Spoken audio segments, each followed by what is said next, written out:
Welcome to Not Milk Never Milk. Subscribe if you're lactose intolerant. In this video, I will explain how to make homemade canned tuna.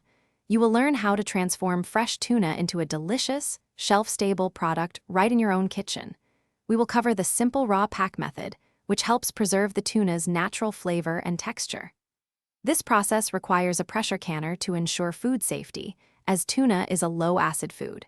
By canning at home, you gain complete control over the ingredients, avoiding unwanted additives found in many store-bought options.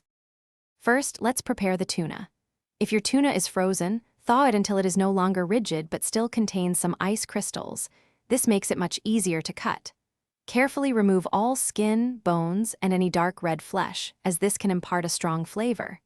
Cut the tuna loins into chunks, approximately 2.5 by 3 inches, ensuring they fit well into your jars. Meanwhile, wash your pint or half-pint canning jars in hot, soapy water and keep them hot until ready to pack.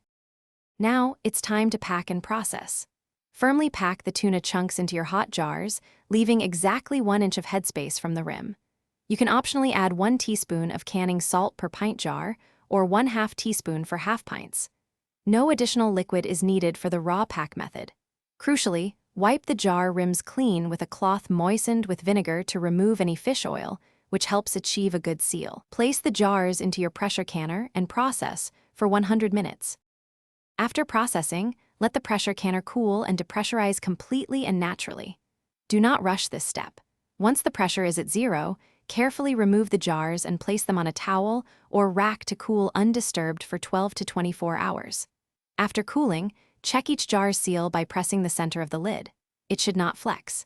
Any unsealed jars must be refrigerated and consumed within 1 week. Label your sealed jars and store them in a cool, dark place for optimal quality, enjoying your homemade tuna for up to 1 year. Thanks for watching. If this was helpful, leave a like and consider subscribing. See you next time.